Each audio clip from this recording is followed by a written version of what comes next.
As countries in Europe experience a COVID-19 second wave, concerns are mounting in South Africa about the possibility of a second wave hitting the country. As the country anticipates a second wave, what needs to be done to prevent or mitigate? Dr. Kerrigan McCarthy, pathologist at the National Institute of Communicable Diseases, joins me now to talk about this. Dr. Kerrigan, good evening, and thank you very much for joining us here on the Newsfeed Late Night. It's a pleasure. Good to be on your show. Now, Health Minister Dr. Zweli Mkhize warning last week that a marked increase in new COVID-19 infections is as a result of declining adherence to measures in place. Now, when we talk about a second wave, does the transmission and the exposure pattern give us enough indication in itself of a possible second wave? Yeah, so just to say that the Minister was responding to reports of a number of localized outbreaks in the Western Cape, particularly in the southern suburbs of Cape Town. But these localized outbreaks are and may be portents or signs that there is a new wave emerging. However, what is important to consider is the overall monitoring of cases in districts, provinces and wards. And just to say that the situation at the moment seems fairly stable. There are a number of different indicators and ways of looking at cases. So we look at the percentage change in cases over a 14-day period. We look at a certain threshold related to the proportion of the peak number of cases in each area. And there are localized increases across the country at the moment, particularly in the Free State Province and the Northern Cape, driven largely by Mangaung and Kimberley. But the overall trends are relatively stable. Yeah. However, that is not cause for complacency, and I think our minister's words to us are well heeded. We are not past the COVID pandemic. History has taught us, and we're seeing it play out in Western Europe and North America at the moment.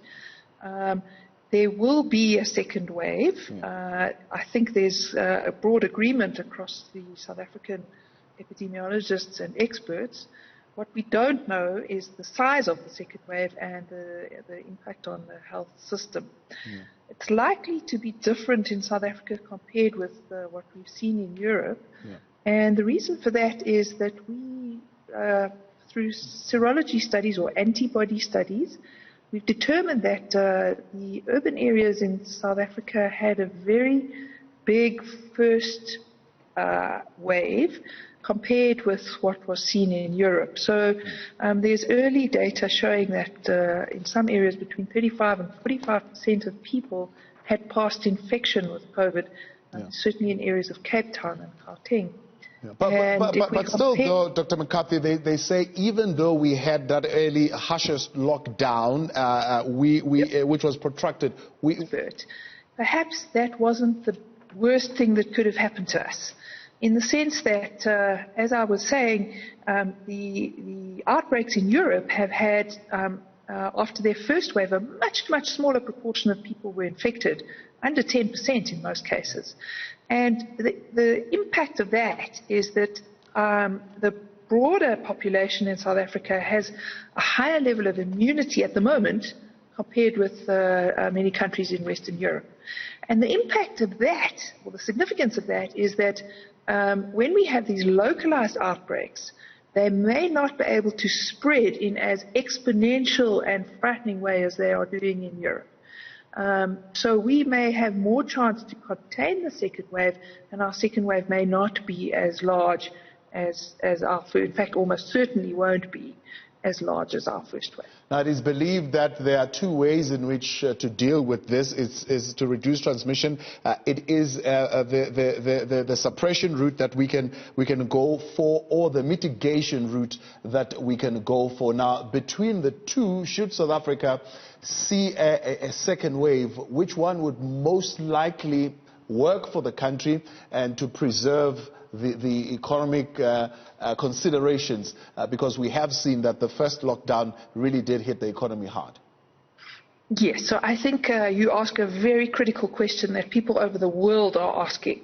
I think what is becoming apparent to us globally, and remember that we're working in a situation of emerging and changing information as time passes, but what is emerging is it's very difficult to contain and to control this infection for two reasons. The first is that many people, in fact an increasingly large number of people, we realize, have what we call asymptomatic infection, and they're able to transmit the infection while they're asymptomatic.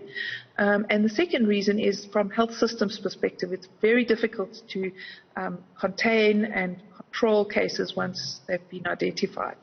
And for that reason, we think we have to be realistic around what we can achieve in terms of control.